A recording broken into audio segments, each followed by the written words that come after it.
Hello friends and welcome back to my channel. My name is Kaylee and today we're back on my island Ink Blot for another speed build video. Today we're making a costume shop for one of our villagers. This was a nice and quick one, so let's get right into it. Alright, we're going to get started working on this building and we're going to start by laying down some of our pathing. Some of it will eventually disappear because we will be building up a cliff to be our building eventually, but I like to fill in this whole area at the start rather than having to go back and fill in these awkward little spots at the very end. But today, like I said in the intro, we are making a costume shop. If you are new to the Ink Blot series, I'm giving all 10 of my villagers a little job on the island, and for that job I'm actually making them a whole store or some type of build to go along with it. So I started this process by picking out the villagers I wanted for the island, which was honestly a little harder than I thought because there are some really good black and white villagers. But I was able to narrow it down, and one of those villagers I picked was Lucky because he is one of my favorite villagers in all of Animal Crossing. But after finally picking all of the villagers, I did decide to make them all jobs from the get-go, and for Lucky I thought of making a costume shop. I figured since he had that look like he was a dog in a costume, I thought it worked out well for him. Also, right now on the island, we only have 2 major builds left for the villager jobs. One will be attached to this store, that's why it kind of looks unfinished on the left side by the end, and then one will be on the top right corner of the island. I am super excited for that one. It's going to be a big one. I already have all the items for it, I just have to arrange it and actually build it. But other than those 2 buildings, we have a main villager neighborhood and then a smaller neighborhood off to the side of the island, and then we also have my house to decorate around. Honestly, most of everything that I'm going to be doing on the island going forward is planned out, except for my house. I have no idea what I'm doing around my house, so if you have any cute ideas that are on the Kidcore side of style for a character's house, let me know in the comments because I need all of the inspiration. Also, I know that I've mentioned that I want to decorate the inside of the villager homes to look like the inside of their stores or jobs, so for example, the inside of Lucky's house would look like the inside of this costume shop that we're making. And I do still really want to do that on this island, unlike how I decided to go against that for my island Rebel. But for this island, I think that would be super fun, and I feel like it's more interactive and immersive for when you decide to come visit the island for yourself. I also feel like I'm not getting that burnt out on this island as much as I did with Rebel. I will say the decorating on this island is a little simpler compared to the very overgrown and trashy island that Rebel is, but I'm having so much fun with this island, and like I said before, there are a few builds that I'm really looking forward to, so I think that's helping me from feeling that burnout on this island. Because like I've mentioned, I do get burnt out on ideas or themes pretty easily, so a lot of the times I end up just restarting rather than finishing an island, but I really want to stick to this one because I love this theme so much and I want to see the final product.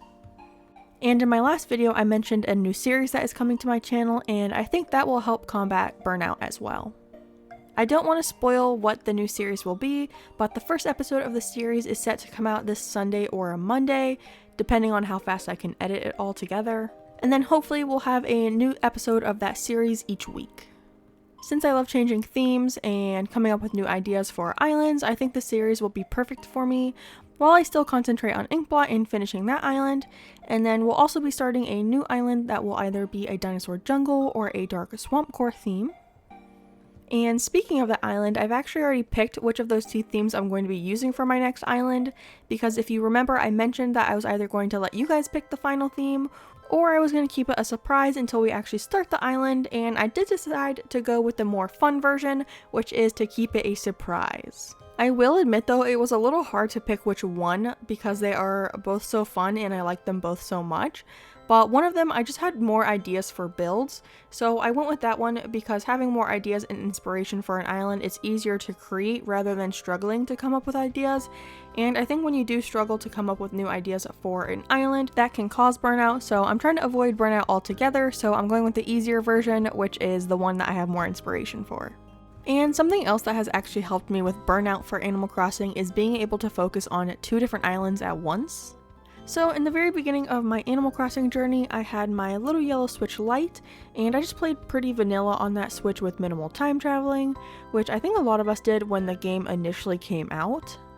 And then I kind of got jealous of my husband's Switch that could connect to the TV, and I ended up caving and buying my Animal Crossing Switch, which was great because I could play on the TV or handheld when I wanted, even though a majority of the time I still play handheld mode, so I don't really know why I was so pressed to get the big version of the Switch. But I still didn't play on both the Switch Lite and my Animal Crossing Switch, so I only had one Animal Crossing island, and I also only had a single Nintendo Online account, so I just played on the one Switch. And then eventually my husband stopped playing on his Switch altogether, so I asked him if I could use it for another Animal Crossing island, and at first he actually said no for a while, because he still wanted his island in case he got the urge to play it, and he wanted to remember all the times that he did play on that game. But eventually I did convince him just to save his island as a dream address so I could visit it if he wanted to see it again for some reason. So I got to use his Switch, and then I had a second island, and ever since then I've been playing on 2 islands at once, which is nice when I lack inspiration or motivation for one island. I can play on the other one. So for example, when I was struggling a little bit with rubble near the end of the island, I would just log on to Ink Blot and design there. And that's worked pretty well for me. As you can see, I'm still playing the game, so obviously I haven't hit burnout too much. But friends, we are at the end of the build, so let's see the final outcome.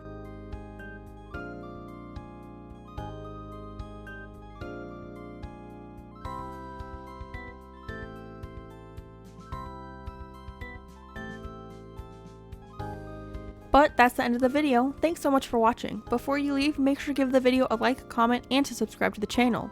If you like this video, make sure to check out the other builds we've made on this island so far. And if you watch to the end of the video, let me know what your favorite costume was. Bye, friends! Also, here's a quick shout out to all the channel members. If you want to join the ranch, make sure to click that join button down below.